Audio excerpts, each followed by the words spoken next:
Welcome to Alex and Annie, the real women of vacation rentals. With more than 35 years combined industry experience, Alex Husner and Annie Holcomb have teamed up to connect the dots between inspiration and opportunity, seeking to find the one story, idea, strategy, or decision that led to their guests' big aha moment. Join them as they highlight the real stories behind the people and brands that have built vacation rentals into the $100 billion industry it is today. And now, it's time to get real and have some fun with your hosts, Alex and Annie. Welcome to Alex and Annie, the real women of vacation rentals. I'm Alex. And I'm Annie. And we're here today for a special episode. We have two lovely ladies on the show with us. First, we have Rachel Humphrey, who is served as the EVP and COO of AAHOA. Rachel, good to see you. Thank you so much, Alex and Annie, for having me, and delighted to be on with Silvia, who I have gotten to know and respect a lot over the last couple of years. Absolutely. And next up, we have Silvia Camarota. Hopefully I'm saying that correctly. Senior Director of North America Market Management for Expedia. Welcome, both of you. Thank you. Thanks for having me. So we're going to talk today about an organization called Women in Travel Thrive that you have founded, and Annie had a role in that, and I had a small role in it during COVID, but we are really excited to hear more about what this organization does, how it was started, what the vision is behind it, and kind of where it's going. So we'll let you two kick it off from there. Yeah, let's do it. So super thrilled to be here and share with you a little bit about Thrive, I guess calling it short for that.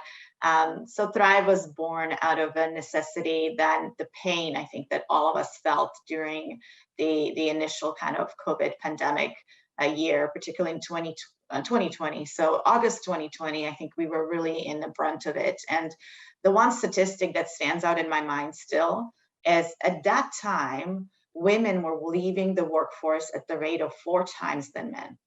And why that is, some of the things you can probably think through and are fairly obvious, right? Women hold generally jobs that are inferior to men, just by the nature of it. And in the times when a lot of companies were forced to give layoffs, many families had to choose, right? And, whether it was due to childcare or other needs, maybe the one breadwinner kind of stayed and worked, and somebody had to kind of go back because the schools were closing and everything was closing around us. So, rather than relive these kind of terrible moments that, I think all of us experience in one way and the other, we wanted to see, we need to do something about it. I was talking to my colleagues at that time in Expedia group, and we, just like many companies, had to make some really tough decisions. And my heart was breaking, right, for all those that were losing their jobs and roles. And I was thinking, how do we connect with one another? How do we support one another during these times? And really not lose the connection to the travel industry that we really love the most. And we didn't want to make it just about Expedia group. We wanted to really find ways to network with one another. Again, conferences weren't an option back then, right? So we did decide to form this organization. We decided to form it as a nonprofit, and started talking. And Annie, I know you were in part of some of those initial conversations, and we were like, let's do this, let's connect, let's find a way to make impact. And that sort of stood out because that became sort of the rallying cry around that. And we knew that, some of us that have the responsibility as being a bit more senior in the industry, we could help those that were perhaps the most impacted, right? So thinking about creating mentor and mentee type of conversation across the industry, not just in our silos, in our small little groups, that would be one way that we can sort of extend the help to the community. And what was born out of that, so when this sort of started in August with maybe a handful of us, I think it was about 10 women. And Annie, again, thank you, because you were rallying, your industry network, including Alex. And Alex, you were one of our panelists, if you remember, just as we were pushing this out. And that was, I believe that was about January 2021 when we went with the first day of impact. And we did decide to do it as a sort of a webinar. We made sure, and this is another, I'll share a couple of kind of thoughts around the community and the purpose, but we wanted to make sure it was barrier free, right? No memberships, no need for you to pay something up front, because again, who could, right? I mean, a lot of people were still without jobs. And, we just broadcast it out there to the world. And we said, let's talk about it. Let's talk about what's paining us. Let's talk about how we can offer support to one another. And that same day, during the same day of impact, we also paired up mentors and mentees across these different companies. Yeah. So that was our first attempt. And yeah, we've been kind of on a roll since. So it's so great. I remember being part of it in the beginning and all the meetings and just the thoughts that were coming out, like the things that we could address and where it all ended up. It was just so amazing to see the amount of people that just jumped in and wanted to be part of it. I actually still talk to my mentee, not as a mentee, but we are friends. And I actually was able to meet her in person last summer. She's actually a market manager or associate market manager in Charleston, up in the Charleston Hilton Head area. Just absolutely adore her and made a great friend out of it. So it was like, again, we met people that we needed at the right time and they've stayed in our lives. I was recently, you were talking about the stats, and recently there was a podcast that I was listening to, actually a previous guest of ours, Amber Hurdle, and she does a lot of branding with women in the industry. And she had an expert on who does a lot of mentoring for women in senior leadership roles, but really specifically with women in countries where women don't take leadership roles, a lot of African nations, that type of thing. But she talked about a COVID statistic that stood out to me, and I'll get it wrong by a couple of percentage points, but it was about talking about the equality that women had been gaining over the years, and that COVID impacted it to the point that we lost about 36 years of equality, which if you look at the I guess the longevity of a woman in business, 36 years is basically a generation of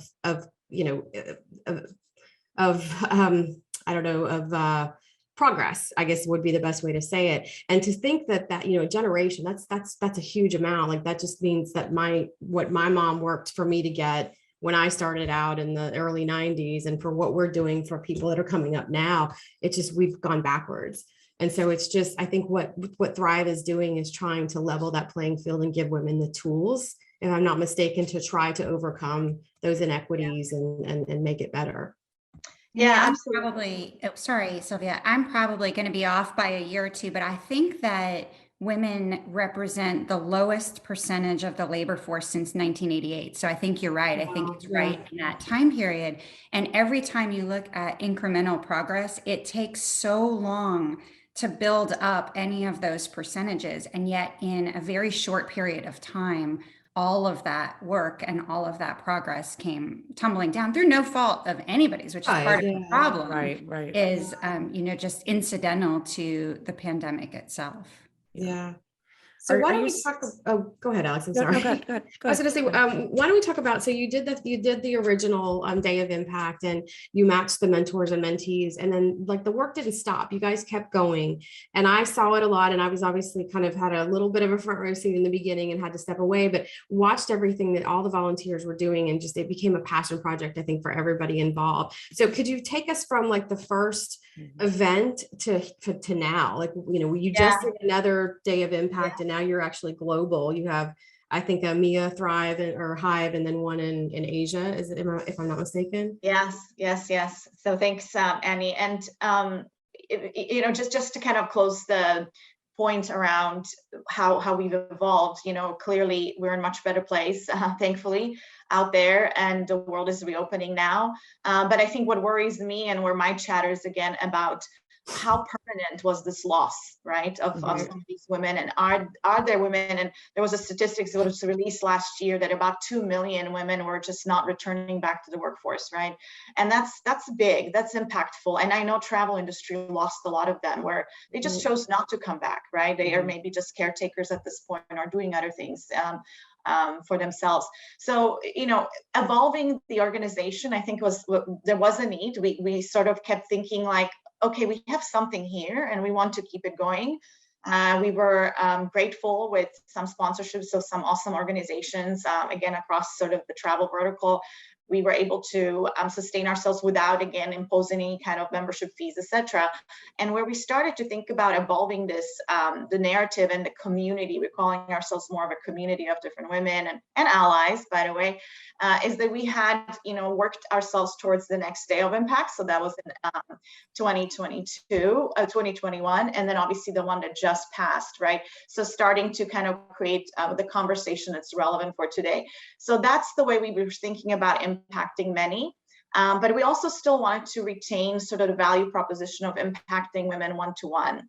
And that particular piece we thought we could accomplish through a couple ways. One is the mentor-mentee program. While I think in the beginning it was a great idea to just pair those individuals, we wanted to automate that, and we wanted to find a way to make it a little bit easier, because clearly we were all volunteers and it was a lot of work to make the right connections happen. So we've evolved it into a program we're calling now Thrive Match. And if you go on our website, womenintravelthrive.com, it's super easy to sign up. And essentially the program matches you every month with a new person for purposes of more intentional networking. So, rather than putting labels on it, because like you said, Annie, ultimately, you just gain a new friend, or making sure that, hey, people need to spend X amount of time with each other, and, sort of putting a lot of pressure on the connection.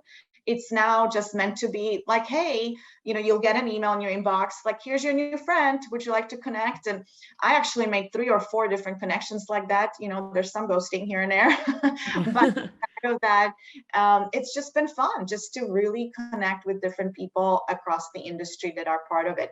So that's one piece. And then the second piece that we do, and we want to certainly accelerate this effort, is we decided to give back, right? So, there's no point of, obviously, even with the sponsorship funds, we want to give all of it back. This is a 501c3, and outside of like sustaining us with some of the minimum costs for these organizations, really the rest of it is meant to go back to the individual women. And there's 2 things that we're trying to do there is, how do we bring them in and empower them to find their way in a travel industry? Or if they're already in the industry and in a role where they want to, better themselves and grow, can we provide them with tangible resources to do so? So we're calling these 2 things empowerment bundles. And, the value of each of these packages is around maybe $300 or so, but that's still quite a bit. And they're the tangible things, depending on the package, is things like, interview coaching, strength finder assessment to really understand, which way do I need to pivot? It's, headshots if needed. So there's different things that we're putting a value on and helping them in a tangible way to either get back into our industry and connect. And, so we have aspirations to do many more of these. We have given away about 3 of these and have such incredible stories from these women to share as well.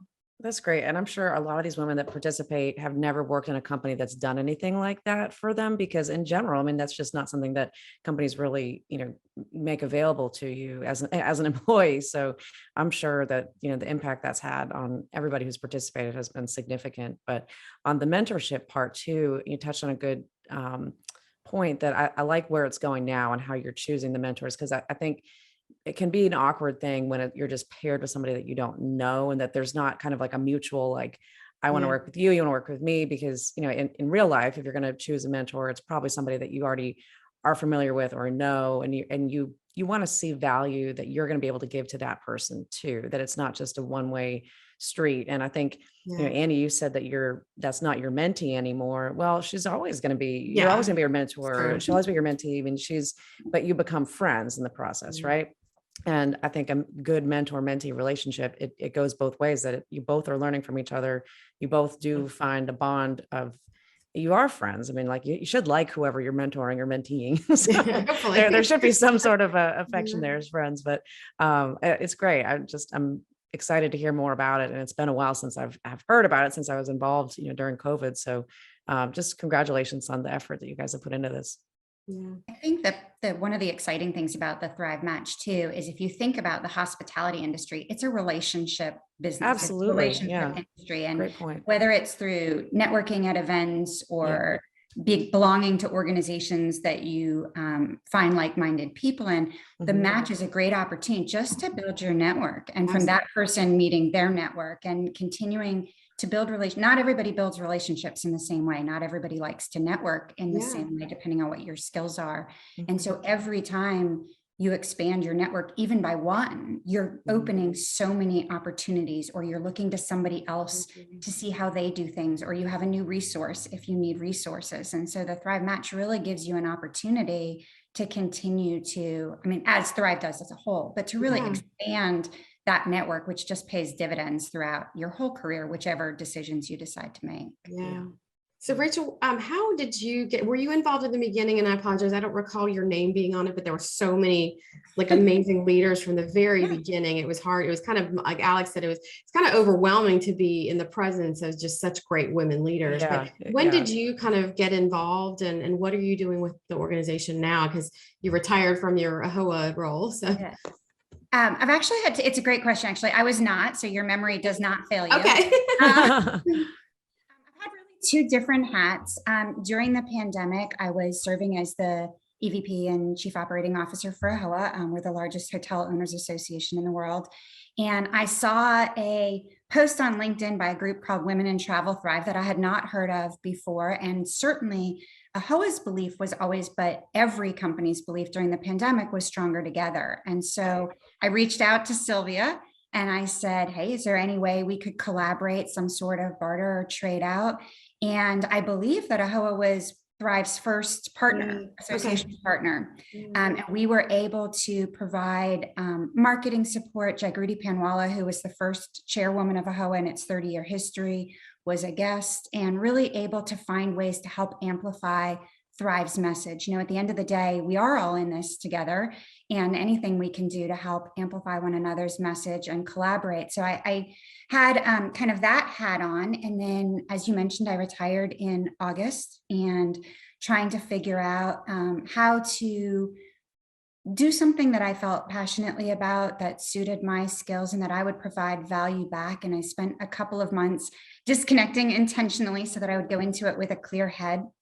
And at the end of 2021, I started hearing, as many people did, a lot of announcements coming out about some very prestigious CEO roles, and they were not going to candidates who looked in any way unlike the series of candidates that had been placed there before. And so I reached out to Silvia and I said, you know, I think this is it. I think that I have a lot of relationships. I've learned in my retirement, I'm a people connector. I've never heard that term before, but I do know a lot of people and have a broad network with good relationships. And I just said, what can I do to help amplify Thrive's message? And they invited me to join their advisory board. And I wanted to touch on something. I think you've all said it once or twice, but the community of volunteers, I've been around this industry almost 30 years at this point. I've never seen anything like this. I mean, from the idea on a phone call to execution, it's mind-blowing. Like I cannot get over these people who all have day jobs, who all have so many commitments outside, really invest so much in building this global community and feel so passionately about putting the resources out there and making sure that we're making an impact and pivoting Thrive. You know, what started as a very pandemic centric cause is now much bigger and is growing globally and is growing in what we can do. And so it's been really exciting to watch that aspect. And at that same time, as I was talking with the board at Thrive, I realized that there were a tremendous number of organizations doing great work in hospitality, elevating women, but there wasn't a lot of collaboration among them. And it wasn't intentional. I think everybody just gets so busy on that hamster wheel that you're doing your own thing. Yeah.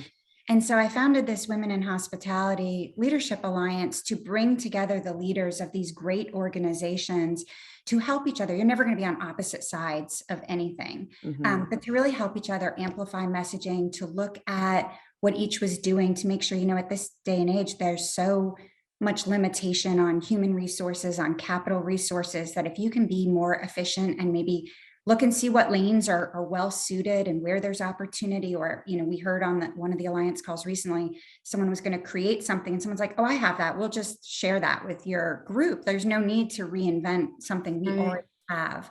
And so really being able to bring Thrive into a broader community of people doing great work in this area and continuing to get that messaging out there, and continuing to make introductions. I know Thrive is a great partner of many of the industry conferences now, many new relationships, many new speakers. And so in any way, that I can be helpful with what I have available, then it certainly is a fantastic way to spend my time.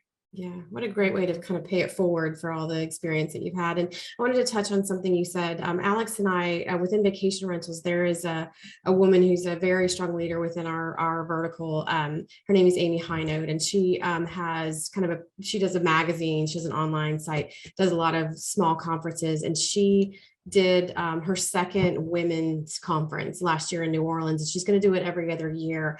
And we went, and it was really just such a great event. There was a few men there, and I think, a couple of times they were a little uncomfortable, but they were there to be supportive. But one of the things that I learned from that was, in vacation rentals specifically, somewhere 65 to 68% of the employees in the space are women, but they occupy less than 5% of kind of like the VP C-suite positions. And so that was a lot of the conversations going on there. And it was very relevant to what Thrive is doing. It's just about like, how do we make women feel comfortable in a room? How do we make them feel that it's okay to speak up? And so Alex and I have been, through the podcast, afforded opportunity to talk to some CEOs and women who have gone after VC funding and tried to go through the norms that the men go through, and just talking with them and the questions that they're asked versus what their male counterparts are asked when they're trying to get funding, and kind of the process that they have to go through to get it. It just was mind-boggling to me, because it just seems like if a business is a good business, you want to invest in it regardless of who the leadership is. But there's still that stigma about having a woman run an organization, and especially a woman that may have children and could potentially have to leave because they go to a child's baseball game or their child gets sick. And our episode out today is with Margot Schmorak, and she's the CEO of Hostfully. And she just really drove home the point that you just have to be your true self regardless of the process. And the people that are meant to work with you will come along. Mm-hmm. And I think that that's something that through, all the conversations that we've had has been the common thread, is that women just finding their footing to be comfortable as themselves, to represent themselves. But I think all of us can do a better job to help those women, and what you're doing is the perfect vehicle to do that. Mm-hmm. Well, Annie, you raise a couple of great points. I mean, first, the hospitality industry, actually, we hear this triangle analysis all the time, where at the entry level, hospitality is among the most diverse of any industry out there. Sure. But as you go through that triangle at the top, you're absolutely right. I think the recent Castell Project report said of the 31 major brands that were involved in their most recent study, only one had a female CEO. Less than 20% of the C-suite is female. And so really, why is that? And part of it, you touched on in your second, it can't just be a women's issue. You should have allies. You should have men at women's conferences and women's events. Because right now, like it or not, men are making the decisions in the hiring of the CEO, right? Yeah, putting women on the boards. Yeah. And so if you don't, what you and Alex and Annie are doing, you're continuing a conversation that's so important for anyone to be listening to say, we all need to be looking at it. And when you think of that traditional trajectory, if you say, well, there's not a woman who's qualified for this, we need to change the definition of what qualified means. Right. It isn't always going to be this very linear path to the C-suite or to a board seat. You have to look at that individual. And those are the conversations. If you can change the conversation about what are you looking for, what makes someone qualified. If I call a CEO for a role and he's not interested, he doesn't give 5 of his male friends who might be like that. Right. Yeah.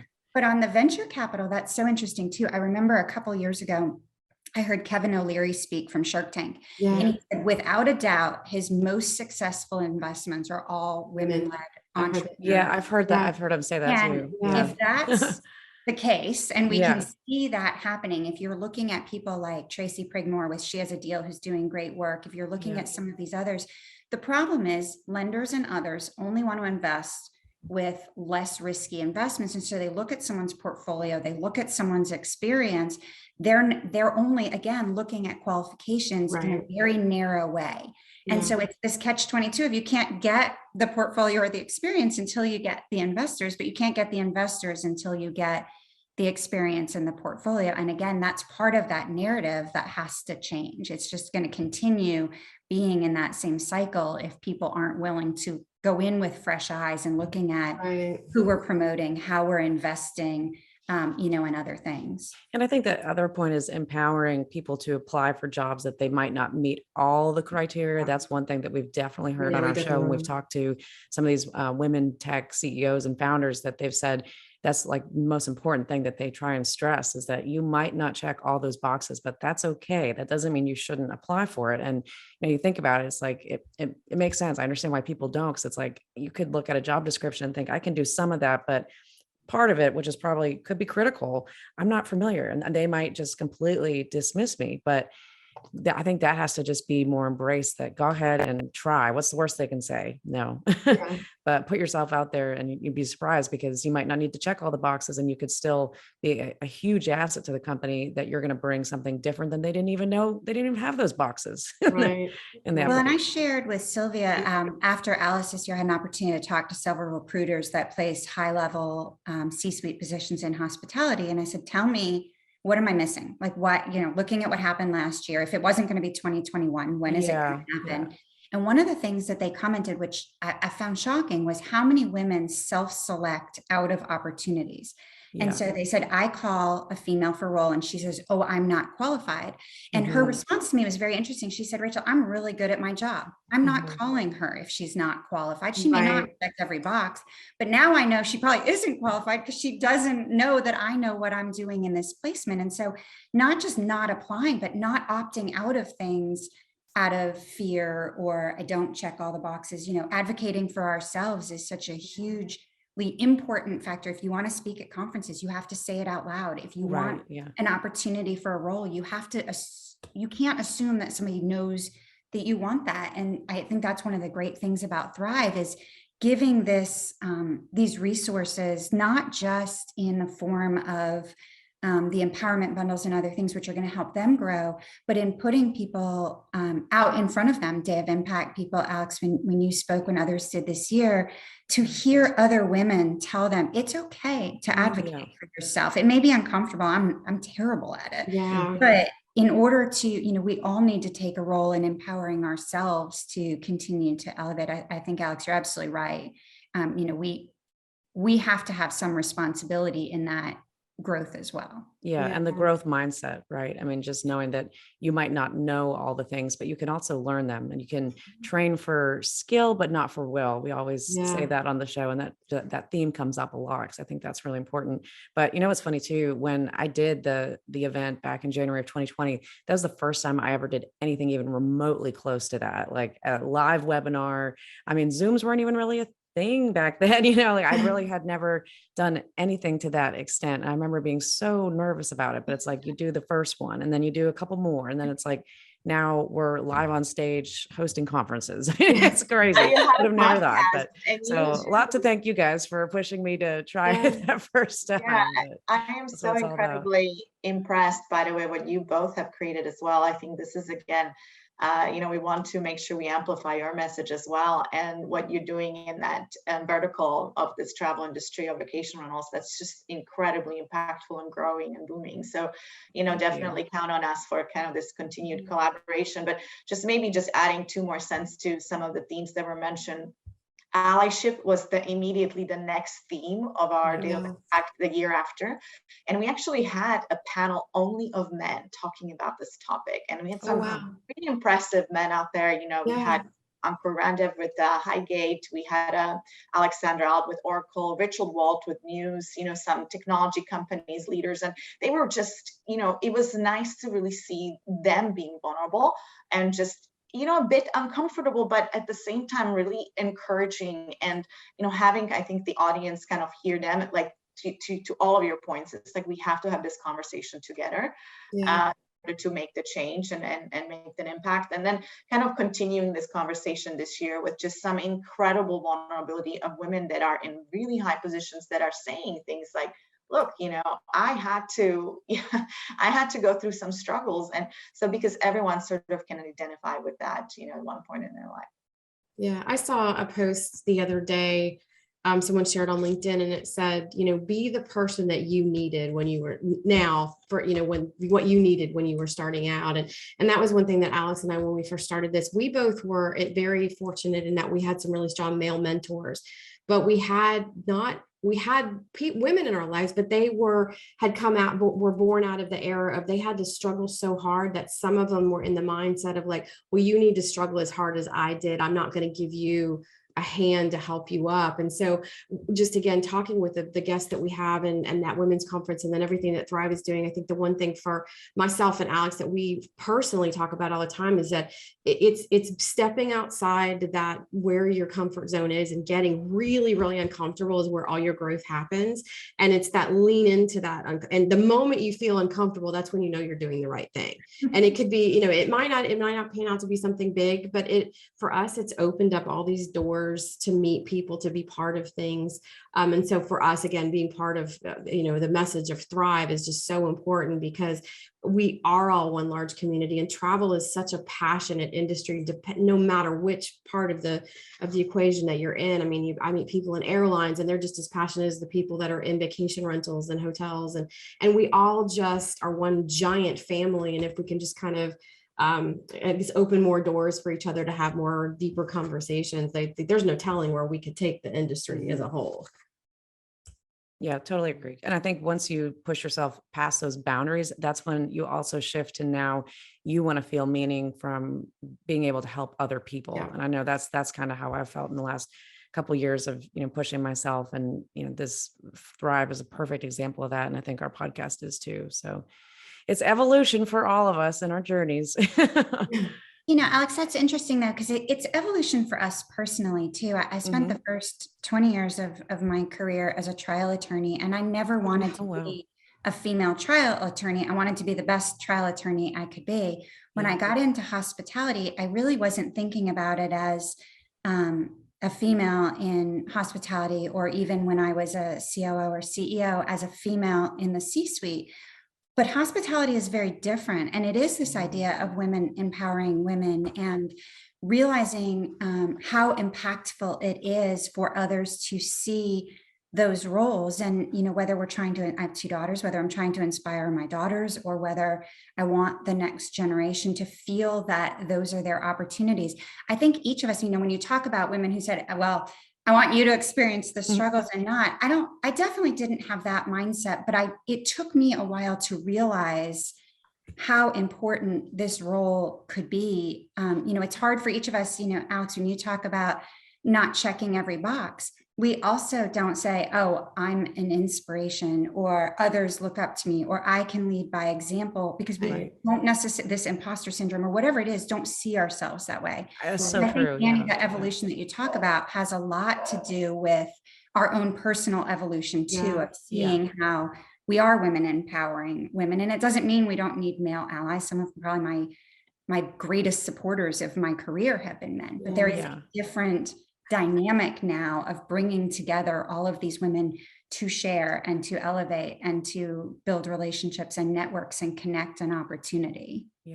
And so evolution, that's a good way to segue. Like, where is Thrive going from here? What do you see the organization's next steps? Again, you've expanded your reach to other continents, and that's spectacular. And no doubt that there's people in every corner of the earth that need this kind of support. But what is the next steps for Thrive, and what are you going to be doing? Obviously, Rachel, you have some time to be able to devote to help things out. So what are you looking to do for the organization?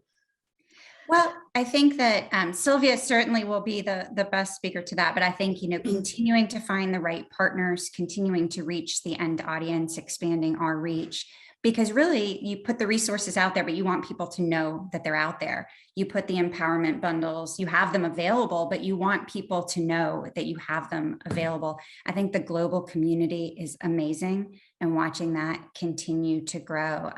When you think about it, Thrive is very, very young. It's I think, if I'm right, Silvia will correct me, less than 2 years old at this point. So you've got going from like infant to toddler, if you will. Yeah. But really pivoting too for what the need is. Thrive was so fast to pivot to say, okay, this isn't just a pandemic problem. And if the pandemic ever ends, so will Thrive. How do we serve Right. the future, and how do you meet those needs? I mean, as far as when you asked what am I here to do, to continue to elevate Thrive in any way that I can, using whatever relationships I have, whatever voice I have, whatever connections I have, to the extent that I can provide resources and time. I do have more time, but I find time slipping through, because when everybody thinks you have more time, you end up giving it away. But Silvia certainly can talk much more specifically. Yeah. And I'll just to build on it, maybe, you're right, we're young, but we can also be agile, and we can absolutely pivot. The wonderful thing about being involved in an organization where, again, titles don't matter a whole lot. We're all equals, we're all professionals. A lot of these women that are just giving their time, whether it's little or a lot, they are all there to just sort of amplify, make it bigger. We do what we can with the resources. And I think, this is what you see, the output of it is what you see right now. I mean, the website is great. We've opened up a merchandising store. We had a little fun little contest. We had a couple of 5K runs where we were sort of raising the money for this charity. So there's been a lot of things. We do have a Slack community too. So for those folks that really enjoy that, we have a couple of channels where we're just women are posting job openings from their companies, and so it's organic, and that piece I think needs to remain. I mean, it's certainly in my view, I think sky's the limit, but at the same time, where we need to go and how agile we need to be, we're certainly open. We've had a lot of people extending their hands to us saying, come to our conference, be a partner with us. So I think to the extent that we can grow and sustain ourselves with some support, I think that's what we're looking to figure out down the line. Yeah, wonderful. I think there's definitely opportunity for our podcast and Thrive to continue to work together and amplify the message. So we're excited to continue that conversation with both of you in the organization. We would absolutely love to have you have a presence at the Vacation Rental Managers Association conferences. I mean, there's so many different ones that are out there, and I think it's needed, and it's funny. I mean, we didn't really think we were doing much when we started the podcast, but just the fact of two women getting together and doing something, so many people came up to us and just said, we just think it's great that you two are doing this. Like, we're like, what are we doing? Right. We were like, apparently it had an impact. So when you got a whole group of us together, it's, definitely a very impactful thing. So we thank you guys so much for being on the show, and what you do is just incredible and very inspiring. Yeah. So do you have another event coming up soon, or where are we at with event planning? Yeah, like I said, we just wrapped up the Day of Impact. We actually did do have a couple of recordings as well, just because we've had some conflicts. So we're excited to release a couple of already pre-recorded conversations. We're excited to have the Chief People Officer of Hyatt speak to a wonderful lady as well, and having them to have a conversation. And then I think we just want to really start giving back some of these wonderful empowerment bundles. So that's our goal right now over the course of the summer, and perhaps into the next quarter. And then we will pivot, and we will want to be where we are needed the most. And I invite you all to take part. I invite the community of this listeners of Alex and Annie to, if they're interested, we're always looking for volunteers, and there's no contract, there's no specific time, you can do as little as you can, or as you're able to, or as much as you want to, and be part of it. That's all. We'd certainly be happy to be the official podcast of the Women in Travel Thrive on the vacation rental side, but we have crossed over into multiple verticals in hospitality in general, with restaurants and people in marketing and that type of thing. So we are all behind you and appreciative of everything that you're doing. So if anybody would like to get in touch with you, I guess I'll start with you, Rachel. You're the one with the most free time, seemingly. How can people get in touch with you?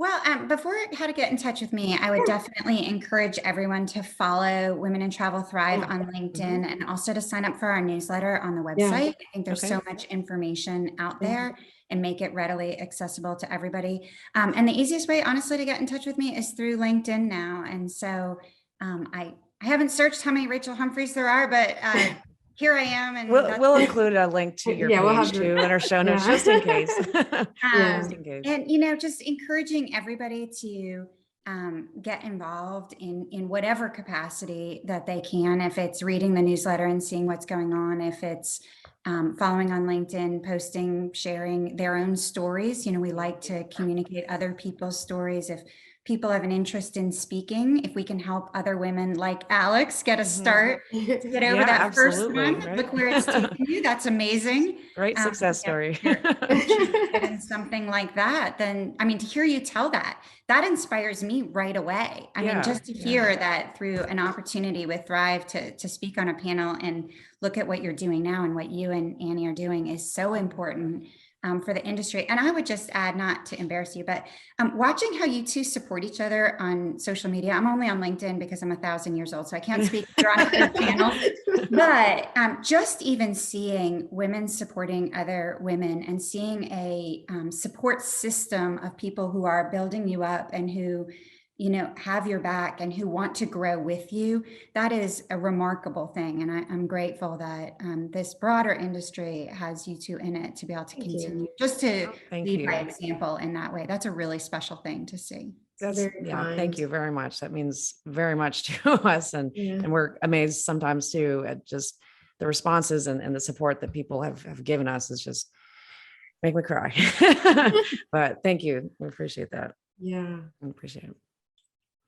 Well, I guess we're at time now. I know we could talk forever, as we always say, but we appreciate both of you coming on the show so much. And we'll include links to all your contact info in our show notes. And until next time, if you want to get in touch with Annie and I, you can go to alexandanniepodcast.com. We'd love to hear from you, leave a review or reach out. And until next time, we will see you soon.